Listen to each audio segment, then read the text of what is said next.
wabarakatuh. Waalaikumsalam Alhamdulillah wassalatu wassalamu ala Rasulillah wa ala alihi washabbihi wa man wala wa ba'du. Ikhwat sekalian rahimakumullah, mohon maaf tadi baru nyampe dari dinas ini, baru pulang. Jadi baru bisa bergabung sekarang ini. Baik. Di waktu yang ringkas ini saya ingin menyampaikan tentang bagaimana kita ini bisa bersikap, berkata-kata, dan berbuat. Ulangi, bagaimana kita bisa bersikap, berkata-kata, dan berbuat atau beramal. Bagaimana itu bisa? Jadi gini, sikap itu tampak dari wajah, dari kita. Misalnya contoh, kalau saya lagi begini, merengut, saya gini, senyum, itu sikap kira-kira. Jadi sikap itu tampak di fisik. Kemudian kata-kata itu dari mulut. Kemudian perbuatan itu dari seluruh badan kita. Oke, bagaimana tiga hal itu bisa muncul? Ternyata yang namanya sikap, kata-kata, dan perbuatan itu muncul diawali dari niat.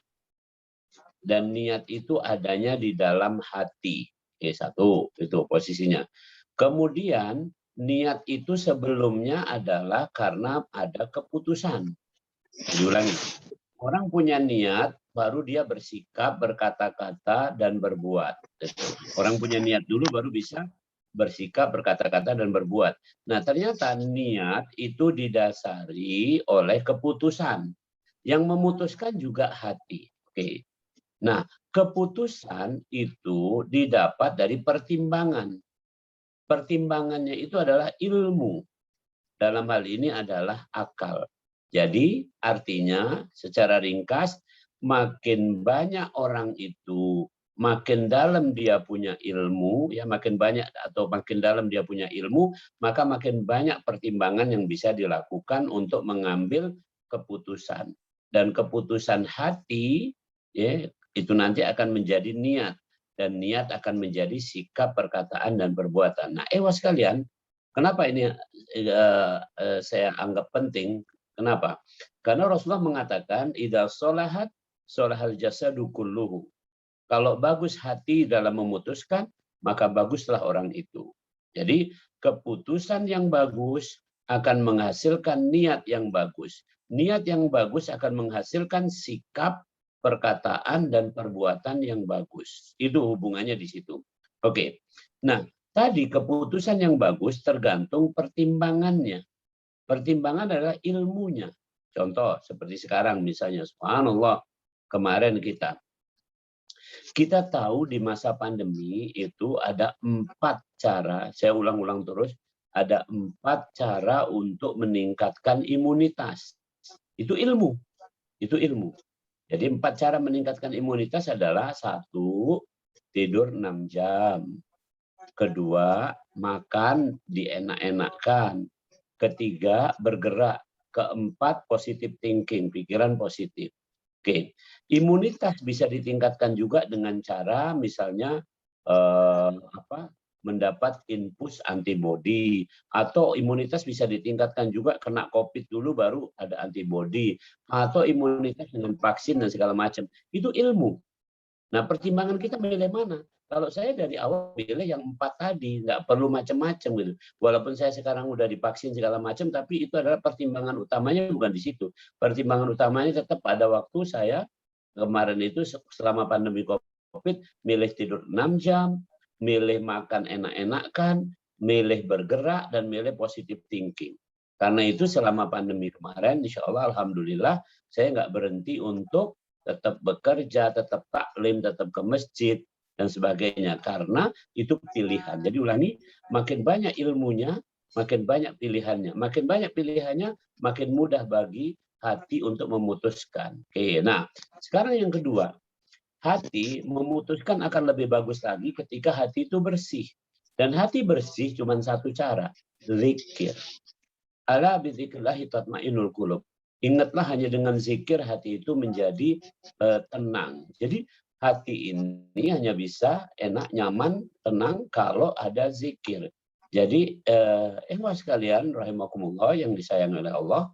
Jadi intinya bagaimana hati bisa memutuskan dengan baik itu ada dua hal. Harus punya ilmu dan punya zikir. Nah, dua hal ini yang harus terus kita perbaharui.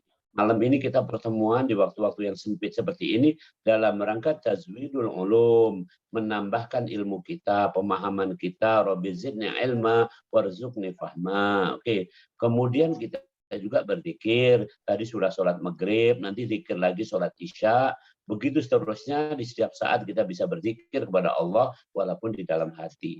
Nah, ini pentingnya. Hati yang sehat seperti itu dalam memutuskan, insya Allah akan wujud dalam sikap yang baik, kata-kata yang baik, dan amal perbuatan yang baik. Nah, sekalian, itu yang kira-kira ingin saya sampaikan pada pertemuan kali ini. Tafadhol, masih ada waktu, Cak Nyo, ini kan kita bisa berdiskusi. Silakan. Ya, Adi, tafadhol, saya kembalikan. Terima kasih Ustadz. Silakan pada ikhwafillah sekalian atau Ukti juga ada nih yang bergabung untuk bertanya. Ya, silakan.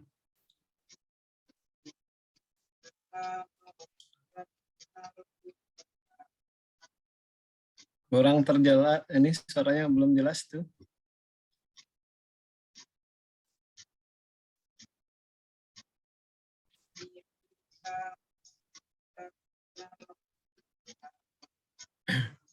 Silakan mungkin yang lain, yang Habiyon itu nggak jelas suaranya.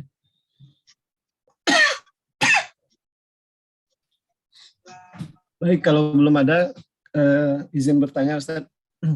Tadi ada 2 poin yang kami tangkap, yaitu memperbaharui ilmu dengan terus berzikir. Terkadang kita sih ya Ustaz, mungkin mohon pencerahannya. Zikir itu adalah mengingat Allah. Jadi seluruh rangkaian yang tujuannya mengingat Allah itu adalah zikir. Apakah identik zikir itu hanya lapas yang tahmid, takbir, sama hamdalah itu Ustaz? Mohon pencerahannya Ustaz. Oke, baik. Zikir secara praktis saja saya jawab ya. Yang pertama disebut di Al-Quran secara letterleks adalah di surat 18 ayat 46, Kahfi ayat 46, ya di situ disebutkan A'udzubillahi minasyaitonirrajim, al-malu wal banuna zinatul hayatid dunya wal baqiyatus shalihatun khairun 'inda rabbika thawaba wa khairun amala. Harta dan anak-anak itu bagus, tapi lebih bagus lagi adalah baqiyatus shalihah. Baqiyatus shalihah dalam hadis Nabi diterangkan itu adalah zikir. Zikir lafaz subhanallah walhamdulillah wala ilaha illallah wallahu akbar wala haula wala quwata illa billahil aliyil azim. Itu yang disebut baqiyatus shalihah. Dan baqiyatus shalihah lebih bagus daripada keduanya tadi, harta dan anak-anak, ya, di sisi Allah dalam hal balasan dan dalam hal pengharapan. Jadi ulangi, zikir yang kita lafazkan itu memang jelas dari Al-Quran. Dalil yang lain menyebutkan, antum sudah baca Al-Quran, insya Allah ada yang bunyinya misalnya yusabbihu lahu ma fis samawati wa ma fil ardh, dan telah bertasbih terus kepada Allah. Ada juga sabbahalillahi ma fis samawati wa ma fil ardh, bertasbih kepada Allah, dan seterusnya dan seterusnya. Pendek kata, yang dimaksud zikir memang satu adalah bacaan. Ulangi. Jadi zikir itu bacaan. Bahkan di Al-Quran ditegaskan wasabbihuhu bukratan wa asila. Maka hendaklah kamu berzikir dengan dilafazkan itu pada pagi dan petang. Jadi pagi, subuh, habis subuh itu duduk dulu kita zikir. Petang, maghrib ini juga kita duduk dulu. Tapi kalau di siang hari segala macam itu lain cerita. Oke. Nah, jadi sekalian, pengertian zikir yang pertama memang lafaz. Oke. Yang kedua, di surat 20 disebutkan, surat Toha, wa aqimis sholata lidzikri. Sholat adalah zikir. Jadi ketika antum sholat itu berarti sedang berzikir. Itu jelas. Penjelasannya tidak perlu diperpanjang. Yang ketiga, di surat 59. Surat 59, surat Al-Hasyr ayat 20-an. وَلَا تَكُونُوا كَالَّذِينَ نَسُوا اللَّهَ فَأَنسَاهُمْ أَنفُسَهُمْ. Ya. Janganlah kamu lupa mengingat Allah. Nanti kamu akan lupa pada diri sendiri. Jadi semua aktivitas yang kita ingat Allah adalah zikir. Jadi sedekah adalah zikir, main bola adalah zikir. Ketika kita ingat bahwa alangkah besar karunia Allah sehingga saya bisa berlari-lari. kita bekerja adalah zikir, itu secara umum. Jadi itulah pengertian zikir, setidaknya dari dalil Al-Quran ada 3 hal itu tadi. Ada zikir yang betul-betul dilafazkan dan memang kita perlu seperti itu. Ada zikir yang dalam arti sholat adalah zikir, dan ada zikir yang bersifat umum. Jadi yang antum tanyakan insya Allah tergambar dalam 3 jawaban ini. Demikian. Ya. Terima kasih Ustaz. Jelas sekali. Silakan kalau ada akhifilah yang lain untuk bertanya dengan guru kita, mumpung masih ada banyak waktu ini. Silakan. Yang baru gabung juga boleh silakan bertanya dengan guru kita.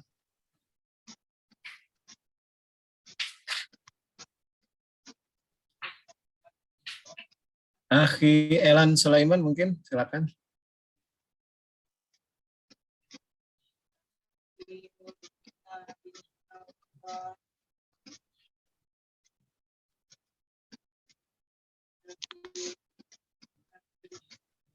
Silakan yang lain.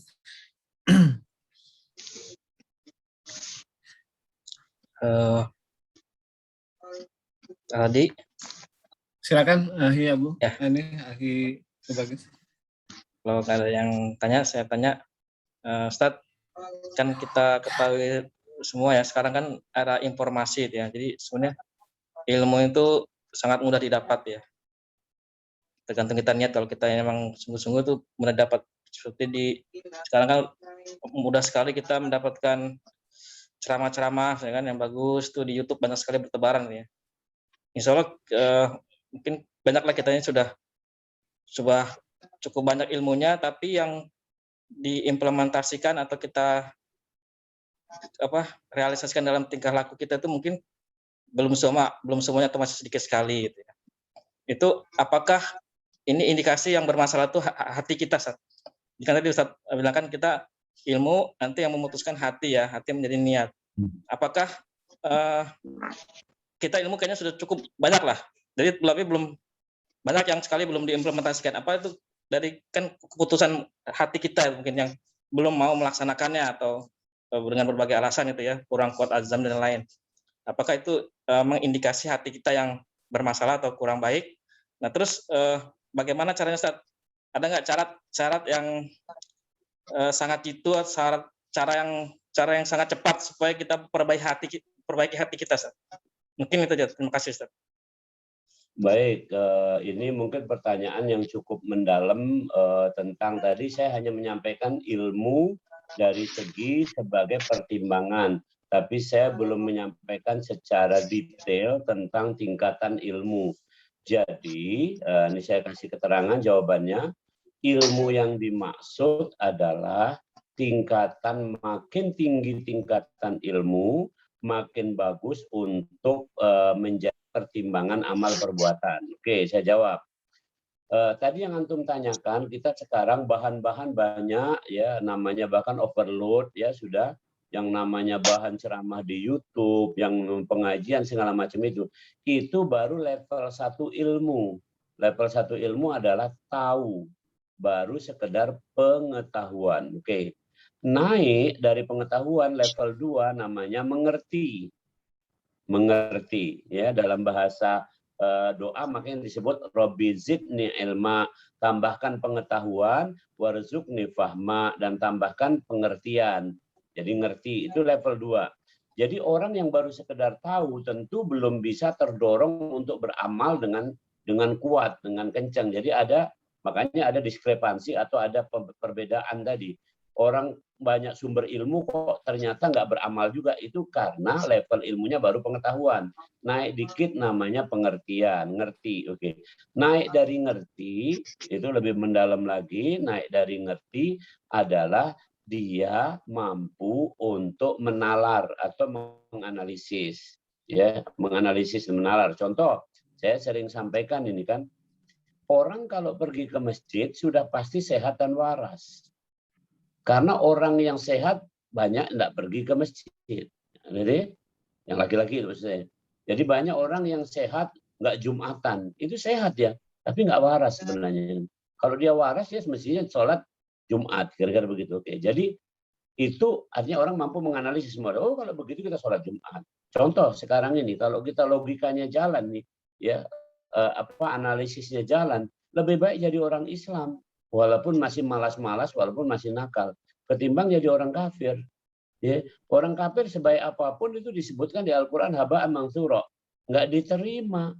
Wadalla a'malahum, amalnya nggak ditengok oleh Allah Subhanahu Wa Taala karena dia kafir kepada Allah yang memberi hidup yang akan kembali kepadanya. Itu. Oke, jadi yang ketiga tingkatan ilmu adalah mampu menganalisis. Kemudian lanjut lagi adalah mampu untuk membuat ide atau mensintesis.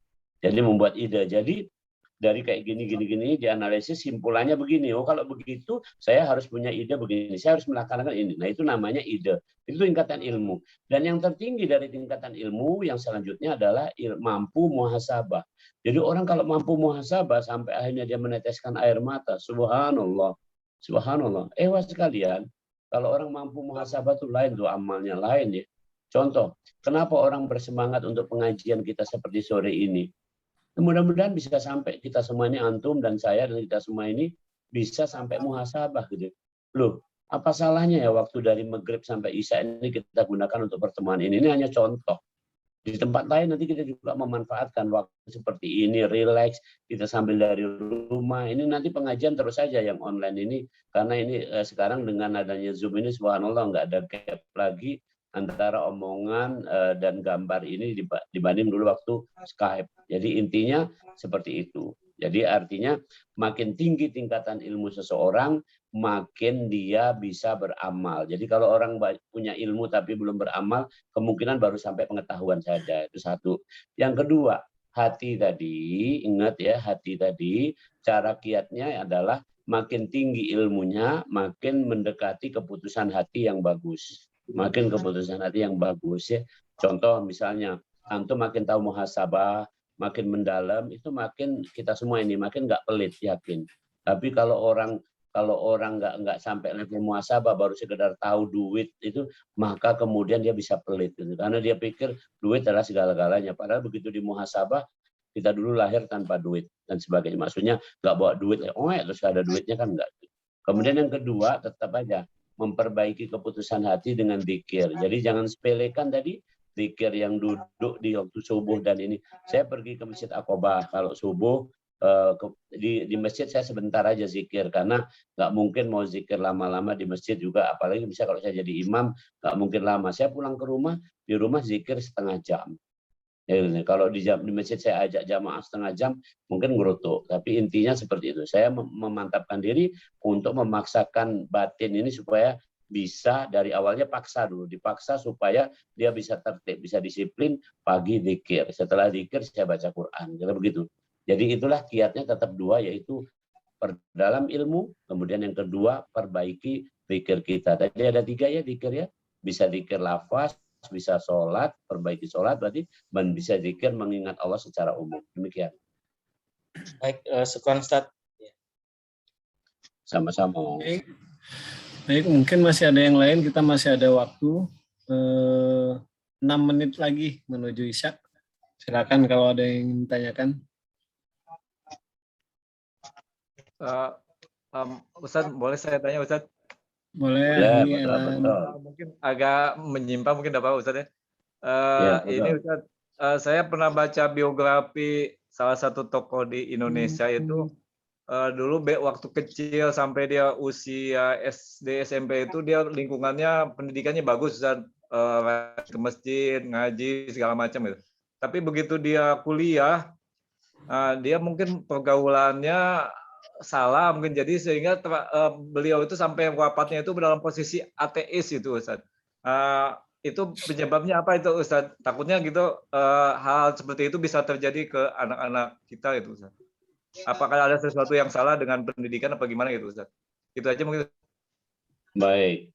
Mungkin saya jawab supaya agak tergambar dengan matematis ya gitu. Sebenarnya lingkungan tidak pernah lebih dari 40%. Jadi tadi ketika dari kecil sampai katakanlah aliyah atau SMA, dia lingkungannya bagus sehingga dia menjadi orang yang katakanlah bertauhid dan sebagainya. Oke. Tapi ketika kuliah lingkungannya jelek, anggaplah gitu. Akhirnya berubahlah pikiran. Misalnya contoh banyak yang di antara teman-teman saya pada waktu SMA ke bawah dia nggak kenal si A. Tapi kemudian begitu kuliah kenal si A. Jadi ikutlah si A kan gara-gara begitu kan. Jadi sebenarnya lingkungan itu hanya mempengaruhi maksimal 40%. Jadi kalau kita pikir kalau dia punya integritas, nah ini coba saya sampaikan, integritas maka dia nggak akan terpengaruh lingkungan. Saya sampaikan saja, integritas itu apa? Paling mudah sini, saya nggak berdefinisi tapi pertamsil aja, permisalan. Integritas adalah bagaikan ikan di laut yang masih hidup. Selama masih hidup dia tidak akan asin. Tapi ketika sudah ikan laut itu mati bisa jadi ikan asin. Ya kan? Jadi iwak pedo itu kan asin itu kan, gara-gara begitu kan? Udah mati itu iwak pedo itu. Jadi ketika orang itu masih hidup berarti dia punya integritas. Apa itu integritas? Isinya ada dua isi dari integritas. Satu, dia punya akhlak yang kuat. Disebut sebagai matinul khuluq, akhlak yang kuat. Dan yang kedua, dia punya kinerja yang baik. Ya, apakah berbisnis, apakah dia bekerja, apakah dia berkebun, baik. Jadi ulangi, integritas itu satunya dua hal tadi. Akhlaknya kuat, kemudian kinerjanya baik. Nah kalau itu bisa bertahan, insya Allah di lingkungan manapun kita nggak akan cemar. Ya, bahwasanya kita hidup dimanapun ya, misalnya mohon maaf ya, hidup di tengah-tengah misalnya masyarakat yang semuanya nggak sholat, ya nggak apa-apa. Kita tetap sholat karena kita punya integritas tadi, yaitu kita punya akhlak yang terjaga dan punya kinerja, nggak bergantung pada orang lain. Contoh, orang punya akhlak yang kuat, tapi kinerjanya jelek. Nanti disogok pakai duit, luntur deh, kira-kira begitu. Atau orang punya pekerjaan bagus, tapi akhlaknya jelek, yaitu tadi digoda sedikit, runtuh, kira-kira gitu. Jadi itu kira-kira hubungannya dengan kita pada hari ini. Mari sama-sama. Ini hari ini yang kita bicarakan masih relevan, bahwasanya makin dalam ilmu seseorang, makin bagus hati seseorang, tentu makin kokoh yang namanya akhlak dan makin bagus namanya kinerja. Jadi makin kita berilmu orang makin semangat kerja. Jadi kalau orang kurang semangat kerja itu ilmunya, mohon maaf ya, mungkin ilmunya itu saja atau cetek. Tapi kalau makin berilmu, makin semangat dia kerja. Makin tahu ilmu, makin semangat dia hidup. Bahkan mohon maaf tuh, kata Rasul, kamu pegang tanaman sekarang ini dan besok kiamat. Ya, kamu tanam juga itu karena ilmu. Tahu bahwa menanam sesuatu di dunia ini sebelum kiamat itu masih berguna. Kalau kata Rasul sebelum napas sampai tenggorokan ini masih berguna taubat. Jadi orang berilmu sampai seperti itu kira-kira. Jadi demikian ya. Makasih. Terima kasih Ustaz. Sama-sama. Mungkin 1 menit lagi mendekapinya, ada kesimpulan Ustaz yang pengen disampaikan? Baik, kesimpulannya jadi insya Allah mari sama-sama kita terus. Ini kan tidak bosan-bosannya saya untuk mengajak kita semua, diri saya sendiri juga. Mari sama-sama kita terus ya, terus kita ya mendalami ilmu, berbagai ilmu. Silahkan aja, nggak ada batasannya ya. Silakan berguru, silakan belajar kemana saja, silakan tafadhol. Yang kedua, mari kita perbaharui hati kita untuk senantiasa bersih dengan berzikir dengan 3 versi tadi. Zikir yang lafaz, zikir sholat, dan zikir amal apapun ingat Allah Subhanahu wa taala. Demikian, terima kasih. Baik, terima kasih Ustaz. Jazakallah khairan katsir. Mungkin kita cukupkan kajian kita pada malam hari ini dengan bersama-sama melapaskan doa penutup majelis. Subhanakallahumma wa bihamdika asyhadu an la ilaha illa anta astaghfiruka wa atubu ilaik. Baik, ila liqa. Wassalamualaikum warahmatullahi wabarakatuh. Waalaikumsalam warahmatullahi wabarakatuh. Terima kasih Ustaz. Terima kasih Semua mohon pamit. Waalaikumsalam Ustaz.